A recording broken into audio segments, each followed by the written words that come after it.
काम करो ऐसा कि एक पहचान बन जाए, एक कदम रखो ऐसा कि निशान बन जाए। जिंदगी तो हर कोई काट लेता है, जिंदगी में कुछ ऐसा करो कि कोई मिसाल बन जाए। हेलो एवरीवन, मैं खुशबू और आप देख रहे हैं आपका अपना यूट्यूब चैनल एजुकेशन टेक फिलो। तो जैसा कि आप सभी जानते हैं, हम प्राचीन भारत का इतिहास पढ़ रहे थे, पर आज हम प्राचीन इतिहास का भारत नहीं पढ़ने वाले। आज हम पढ़ेंगे मध्यकालीन भारत का इतिहास। प्राचीन भारत का इतिहास हमारा कंप्लीट हो चुका है। अगर आपने वो वीडियोस नहीं देखी हैं तो नीचे डिस्क्रिप्शन में आपको उन सभी का लिंक मिल जाएगा, आप इजीली उन वीडियो को देख सकते हैं। तो आज हम मध्यकालीन भारत का इतिहास पढ़ने वाले हैं। आप जानते हैं प्राचीन भारत का इतिहास गुप्त काल से खत्म होता है, देन उसके बाद हमारा मध्यकालीन भारत का इतिहास शुरू होता है। तो फिर आज हम मध्यकालीन भारत के इतिहास के बारे में ही पढ़ने वाले हैं। तो मध्यकालीन भारत का जो इतिहास शुरू होता है वो होता है अरबों के आक्रमण से, कि भारत पर जब अरबों ने आक्रमण किया था।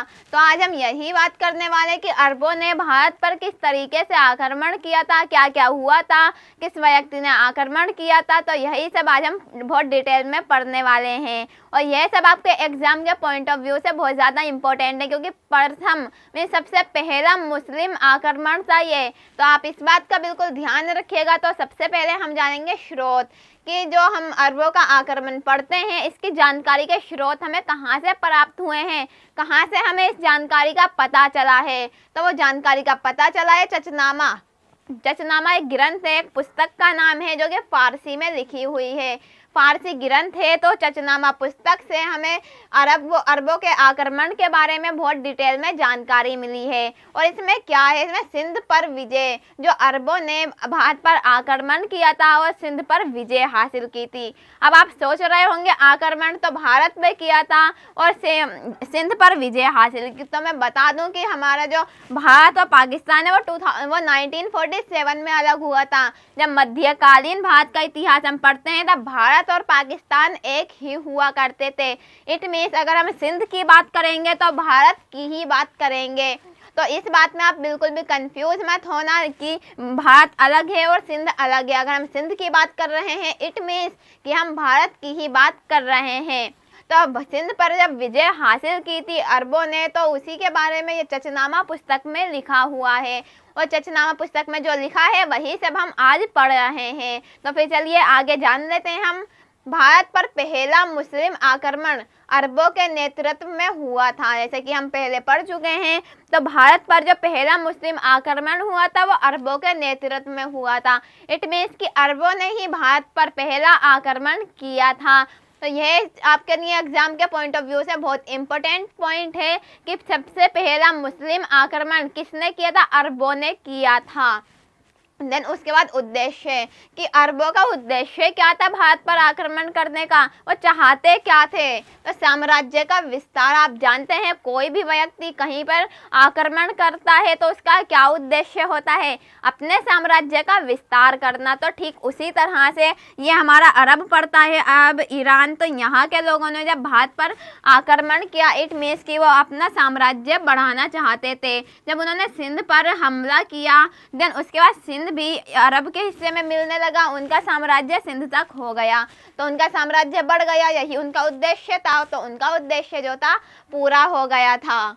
साम्राज्य के विस्तार के साथ साथ धन की प्राप्ति होना तो लाजमी है, ये आप जानते हैं। देन उसके बाद जो नेक्स्ट पॉइंट बनता है इस्लाम धर्म का प्रचार प्रसार। आप जानते हैं अरब जो थे वो मुस्लिम थे, मुसलमान लोग थे वो, तो उन्होंने मुस्लिम धर्म का प्रचार प्रसार करने के लिए भी भारत पर आक्रमण किया था। देन उसके बाद ही भारत में मुस्लिम धर्म आया था। तो सबसे पहले मुस्लिम धर्म किस तरीके से आया था भारत में, जब अरबों ने भारत पर आक्रमण किया था। तो यह आप बहुत अच्छे से याद रखिएगा।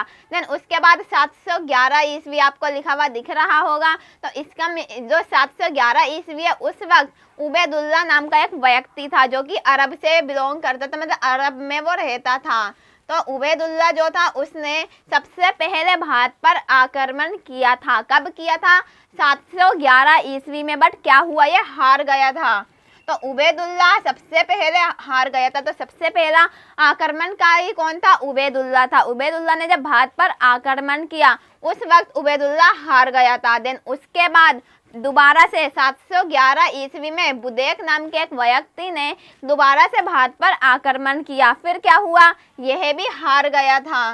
तो यह दोनों व्यक्ति हार गए थे जो 711 ईस्वी में इन्होंने भारत पर आक्रमण किया था। देन जो हमारा तीसरा व्यक्ति था वो था मोहम्मद बिन कासिम। तो 712 ईस्वी में मोहम्मद बिन कासिम ने भारत पर आक्रमण किया था। और क्या हुआ, मोहम्मद बिन कासिम की जीत हुई। तो मोहम्मद बिन कासिम जो ना आक्रमण करते वक्त जीत गया था और भारत पर अपना शासन कर लिया था, सिंध पर विजय हासिल कर ली थी। तो आप ये बहुत अच्छे से याद रखिएगा कि मोहम्मद बिन कासिम जिसने 712 ईस्वी में भारत पर आक्रमण किया था उसको जीत हासिल हुई थी और ये आक्रमण करने वाला तीसरा व्यक्ति था। तो आपको ये बहुत अच्छे से याद रखना है, आपके एग्जाम में अक्सर पूछा जाता है कि प्रथम जीत हासिल करने वाला कौन अरबी शासक था, तो कौन था, मोहम्मद बिन कासिम। अब मोहम्मद बिन कासिम ने ईरान के हकीम अल हज्जाज से आज्ञा लेकर सिंध पर आक्रमण किया था। तो मोहम्मद बिन कासिम ने ईरान के हकीम कहा है यहाँ पे राजा को, जो बादशाह था ईरान का, तो ईरान के बादशाह अल हज्जाज, तो ईरान के बादशाह अल हज्जाज से आज्ञा लेकर मीन्स परमिशन लेकर सिंध पर आक्रमण किया था। ये ईरान है तो ईरान का शासक था अल हज्जाज। तो अल हज्जाज से मोहम्मद बिन कासिम ने आज्ञा ली, परमिशन ली कि क्या मैं सिंध पर आक्रमण कर सकता हूँ, तो उसने उसे इजाज़त दे दी थी। देन उसके बाद मोहम्मद बिन कासिम ने अरब से सिंध पर आक्रमण किया और सिंध को विजय प्राप्त की, सिंध को जीत लिया। आक्रमण के समय सिंध पर राजा दाहिर का शासन था और सिंध का उस वक्त जो राजा था वो था राजा दाहिर, राजा दाहिर। तो आप यह नाम बहुत अच्छे से याद रखिएगा क्योंकि बहुत इंपॉर्टेंट है। आपके एग्जाम में क्वेश्चन पूछा जाता है कि मोहम्मद बिन कासिम ने 712 ईस्वी में सिंध के किस शासक के साथ युद्ध लड़ा था, तो किसके साथ युद्ध लड़ा था, राजा दाहिर के साथ। यह नाम आप बहुत अच्छे से याद रखिएगा। तो उस वक्त सिंध का शासक राजा दाहिर था। मोहम्मद बिन कासिम ने ईरान के हकीम अल हज्जाज से आज्ञा लेकर, परमिशन लेकर सिंध पर आक्रमण किया और सिंध को जीत लिया। देन उसके बाद परिणाम कि जब सिंध को जीत लिया, सिंध पर विजय हासिल कर ली, तो उसके क्या क्या परिणाम हुए। अब हम परिणाम के बारे में जान लेते हैं क्योंकि परिणाम बहुत ज़्यादा इम्पोर्टेंट हैं। तो पहली बार इस्लाम का प्रवेश, तो भारत में पहली बार इस्लाम का प्रवेश आया था। इस्लाम से मतलब है मुस्लिम धर्म का प्रवेश आया था। तो इस्लाम और मुस्लिम धर्म दोनों अलग अलग नहीं है, दोनों एक ही हैं। देन उसके बाद हिंदू शब्द का सर्वप्रथम प्रयोग अरबों के द्वारा, जो हिंदू शब्द का प्रयोग हुआ था, आप जानते हैं हिंदू शब्द आजकल कितना ज़्यादा प्रयोग में लाया गया। हिंदू नाम का एक धर्म है, तो उस शब्द का प्रयोग सबसे पहले किसने किया था, तो वो अरबों ने किया था। अब क्यों किया था, आप जानते हैं ये सिंध है, तो सिंध के जो लोग थे उन्हें सिंधुवासी कहा जाता था। बट जो सिंध के मीन्स आगे के लोग थे, मीन्स जो हमारा भारत जहाँ से अब शुरू होता है, इस टाइम में तो यहाँ के जो लोग थे तो अरब उन्हें हिंदू कहने लगे, सिंधु और हिंदू। तो इसी वजह से सिंधु वर्ड एक नया प्रवेश में आया और लोग हिंदू वर्ड का प्रयोग करने लगे। तो आई होप कि आपको समझ आया होगा ये कॉन्सेप्ट कि किस तरह से हिंदू शब्द का प्रयोग किया जाता था, कि सिंध के जो लोग थे उन्हें सिंधु कहा जाता था और उसी से एक नया वर्ड निकल कर आया जिसे हिंदू कहा गया। देन उसके बाद खजूर की खेती, ऊंट पालन प्रारंभ। आप जानते हैं जो हमारा अरब है, ईरान है, वहाँ पर क्या है, रेतीला स्थान है, रेगिस्तान है यहाँ पर। तो रेत में क्या होता है, रेत में खजूर की खेती की जाती है। अब जब रेत में खजूर की खेती की जाती है तो मोहम्मद बिन कासिम भी यहाँ अरब में रहता था, तो वो भी खजूर की खेती करवाया करता था। बट जब उसने हिंदुस्तान पर आक्रमण किया तो वह हिंदुस्तान आ गया, तो उसने सोचा कि क्यों ना मैं हिंदुस्तान में भी खजूर की खेती करवाऊं। तो इसी तरह से मोहम्मद बिन कासिम के आक्रमण करने के बाद भारत में भी खजूर की खेती की जाने लगी। इसलिए आप जानते हैं आज भारत में भी खजूर की खेती की जाती है। तो कब शुरुआत हुई थी इसकी, जब मोहम्मद बिन कासिम ने सिंध पर आक्रमण किया था। देन उसके बाद ऊंट का प्रारंभ। अब ऊंट क्या है, रेगिस्तान का जहाज है। आप सभी जानते हैं ऊंट को रेगिस्तान का जहाज कहा जाता है।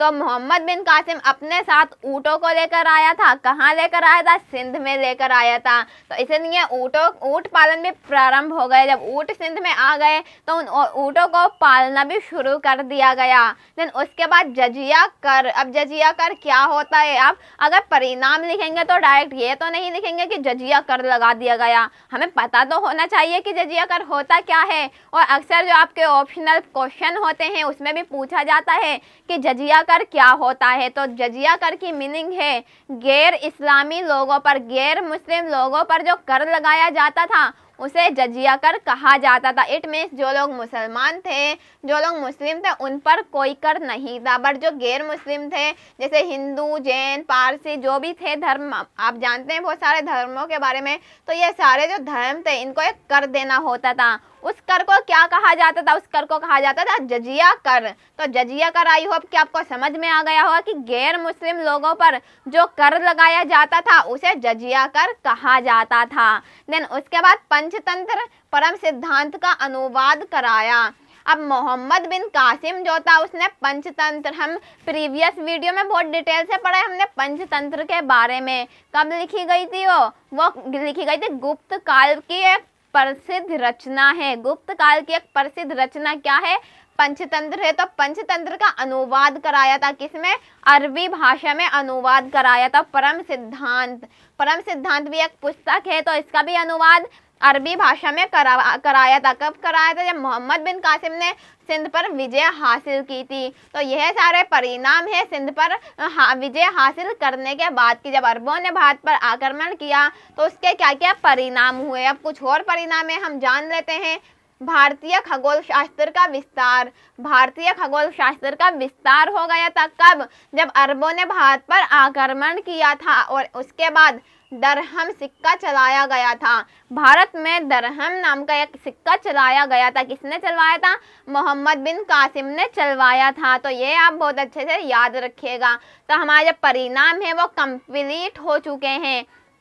देन इसके बाद जो हमारा मोस्ट इम्पोर्टेंट टॉपिक बचता है वो है इस्लाम धर्म का उदय। क्योंकि ये इतना ज़्यादा इम्पोर्टेंट टॉपिक है कि मैं आपको बता नहीं सकती। अक्सर एग्जाम में ये पूछा जाता है कि इस्लाम धर्म का उदय किस तरह से हुआ था, इस्लाम धर्म के संस्थापक कौन थे, इस्लाम धर्म की पवित्र पुस्तक क्या है। अब ये हमारे बेसिक से क्वेश्चन हैं जिनके बारे में बहुत सारे बच्चों को पता है, बट बहुत सारे बच्चे ऐसे हैं जिन्हें कुछ भी नहीं पता इस्लाम धर्म के बारे में। तो अगर आप मुस्लिम भी नहीं हैं देन आपको इसके बारे में पता करना बहुत ज़रूरी है। क्यों? क्योंकि आपके एग्जाम में अक्सर क्वेश्चंस पूछे जाते हैं और जो बच्चे मोमडन हैं उन्हें तो पता ही है, उन्हें बताने की मुझे कोई ज़रूरत नहीं है क्योंकि उन्हें मुझसे भी ज़्यादा अच्छे से पता है।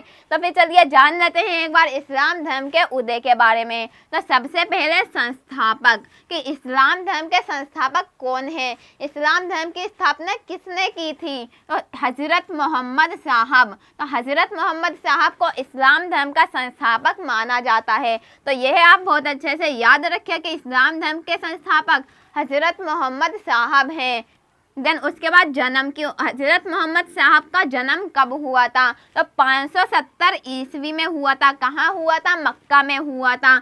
आप जानते हैं मोहम्मदन्स के लिए मक्का और मदीना दो ऐसे पवित्र स्थान है कि उनकी जगह कोई भी नहीं ले सकता।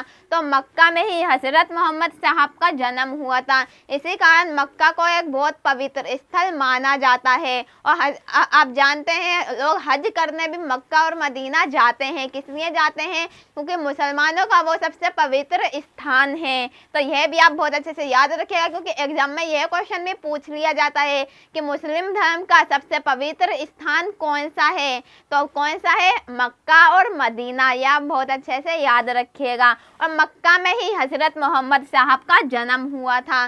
कब हुआ था? 570 ईस्वी में। देन उसके बाद मृत्यु हुई थी 633 ईस्वी में। लगभग 63 वर्ष की आयु में, 63 वर्ष की आयु में हज़रत मोहम्मद साहब की मृत्यु हुई थी। तो ये आप बहुत अच्छे से याद रखिएगा कि 633 ईस्वी में 63 वर्ष की आयु में मोहम्मद साहब की मृत्यु हुई थी। देन उसके बाद पिता की, हज़रत मोहम्मद साहब के पिता का क्या नाम था? तो उनके पिता का नाम था अब्दुल्ला। तो अब्दुल्ला, आप बहुत अच्छे से नाम याद रखिएगा कि हजरत मोहम्मद साहब के पिता का नाम अब्दुल्ला था। देन उसके बाद माता का नाम, तो माता का नाम था उनका आमिना। आमिना आप नाम याद कर सकते हैं। तो हजरत आमिना भी कहीं कहीं पर लिखा आता है, तो दोनों अलग नहीं है। हजरत आमिना कहा जाता है हजरत मोहम्मद साहब के अम्मी को, उनकी माता को। तो आप ये बहुत अच्छे से याद रखिएगा, जिस तरह से हजरत मोहम्मद साहब के आगे लगा है उसी तरह से उनके पिता हों, उनकी माता हों, फिर उनकी चाहे पुत्री हो या फिर उनके दामाद हों, सभी के नाम के आगे हजरत लगा हुआ है। देन उसके बाद ज्ञान की प्राप्ति, कि हजरत मोहम्मद साहब को ज्ञान की प्राप्ति कहाँ हुई थी, कितनी आयु में हुई थी। तो हजरत मोहम्मद साहब को ज्ञान की प्राप्ति 40 वर्ष की आयु में हुई थी। और कहाँ हुई थी? गारे हीरा नाम की एक गुफा थी, वहाँ पर हुई थी। गारे हीरा आप नाम देख सकते हैं, खुद पढ़ सकते हैं। तो गारे हीरा नाम की जो गुफा है, वहाँ पर हजरत मोहम्मद साहब को सबसे पहले ज्ञान की प्राप्ति हुई थी। अल्लाह की तरफ से उन्हें पहला संदेश मिला था। कहाँ मिला था? गारे हीरा में। कितनी आयु में? जब 40 वर्ष की आयु में। तो सबसे पहले ज्ञान की प्राप्ति 40 वर्ष की आयु में गारे हीरा गुफा में हुई थी। देन उसके बाद हिजरी संवत, या हिजरी सन भी कहा जाता है। आप जानते हैं इस वक्त कौन सा हिजरी सन चल रहा है? 1400 हमारी हिजरी कंप्लीट हो चुकी है। 1400 के बाद हमारा हिजरी सन चल रहा है। तो 24 सितंबर 622 ईस्वी को हजरत मोहम्मद साहब ने मक्का से मदीना की ओर प्रवेश किया था। मक्का से मदीना की ओर प्रवेश किया था। कब किया था? 24 सितंबर 622 ईस्वी को। और इसी तारीख को हिजरी सन के नाम से जाना जाता है। इसी तारीख से हिजरी सन की शुरुआत हुई थी। तो ये आप बहुत अच्छे से याद रखिएगा, जिसे हिजरत भी कहा जाता है और हिजरी संवत भी कहा जाता है। तो हिजरी सन की शुरुआत 622 ईस्वी में हुई थी। क्यों हुई थी? क्योंकि हजरत मोहम्मद साहब ने मक्का से मदीना की ओर प्रवेश किया था। मक्का से मदीना गए थे। तो ये आप बहुत अच्छे से याद रखिएगा। देन उसके बाद विवाह, जो विवाह हजरत मोहम्मद साहब की जो पत्नी थी उनका नाम खतीजा था। तो खतीजा नाम था उनकी वाइफ का, उनकी पत्नी का, जो कि एक विधवा थी। पहले ही उनके पति की डेथ हो चुकी थी। देन उसके बाद हजरत मोहम्मद साहब के साथ उनकी शादी हुई थी। देन उसके बाद पुत्री, कि हजरत मोहम्मद साहब की पुत्री का नाम है फातिमा। हजरत फातिमा भी कहा जाता है, बीबी फातिमा भी कहा जाता है। तो आप यह नाम बहुत अच्छे से याद रखिएगा। देन उसके बाद उनके दामाद, कि हजरत मोहम्मद साहब के दामाद कौन थे? तो उनके दामाद का नाम था हजरत अली, जिन्हें चौथे खलीफा भी कहा जाता है। तो जब खलीफा की बात आती है तो आप ये बहुत अच्छे से याद रखिए कि हजरत अली को ही चौथे खलीफा कहा जाता है। अब खलीफा कौन होते हैं ये भी हम आगे पढ़ने वाले हैं। तो आप बिल्कुल भी कंफ्यूज मत होना कि हजरत अली जो थे हजरत मोहम्मद साहब के दामाद थे और वही चौथे खलीफा भी हुए हैं। क्योंकि जब भी हम मुस्लिम धर्म का उदय पढ़ते हैं तो उसमें खलीफा का नाम भी ज़रूर आता है। तो फिर जान लेते हैं एक बार कि खलीफा कौन होते हैं। तो पैगंबर मोहम्मद साहब के उत्तराधिकारी खलीफा कहलाए। इट मीन्स खलीफा का मतलब है बादशाह। आप जानते हैं मुसलमानों में राजा नहीं कहा जाता बल्कि बादशाह कहा जाता है। तो खलीफा वर्ड से जो तात्पर्य है वो है बादशाह। आप यह नाम भी याद कर सकते हैं। अगर हिंदी में कहें तो राजा। आप याद कर सकते हैं कि पैगंबर मोहम्मद साहब के उत्तराधिकारी, कि उनके बाद जो भी शासन पर बैठे, जिसने भी उनकी जगह उनका स्थान लिया उसे खलीफा कहा गया। और इसी तरह से चौथे खलीफा जो थे वो थे हजरत अली। आई होप कि आपको बहुत अच्छे से समझ में आया हो। देन उसके बाद जो हमारा लास्ट पॉइंट है वो है पवित्र ग्रंथ, कि मुसलमान लोगों का जो पवित्र ग्रंथ है, पवित्र पुस्तक है, क्या है? वो है कुरान। जिस तरह से हिंदू लोगों की किताब भगवत गीता है, पवित्र पुस्तक भगवत गीता है, भाई लोगों की पुस्तक पवित्र पुस्तक बाइबल है, तो उसी तरह से मुसलमान लोगों की पवित्र पुस्तक पवित्र ग्रंथ कुरान है। और इसके बारे में मुझे आपको बताने की ज़रूरत नहीं है, आप सभी बहुत अच्छे से जानते हैं। तो आई होप कि आज का टॉपिक भारत पर अरबों का आक्रमण आपको बहुत अच्छे से समझ आया होगा। कोई भी आपको कन्फ्यूज़न नहीं रही होगी। अगर आपको अभी भी लगता है कि हाँ आपको कोई कन्फ्यूज़न है किसी भी टॉपिक में, देन आप आप मुझसे कमेंट बॉक्स में कमेंट करके पूछ सकते हैं। और अगर आप मुझे कमेंट बॉक्स में भी कमेंट नहीं करना चाहते देन आप मुझे पर्सनली मैसेज कर सकते हैं। मेरी इंस्टाग्राम आईडी आप देख ही रहे हैं नीचे, तो इस पर आप मेरे को आप मुझे मैसेज कर सकते हैं। मैं आपका हर क्वेश्चन का जवाब दूंगी। तो आई होप कि आज की वीडियो आपके लिए बहुत यूजफुल रही हो और आपको बहुत अच्छी भी लगी हो। तो फिर लाइक तो बनता है मेरी इस वीडियो के लिए। So thank you for watching education tech flow.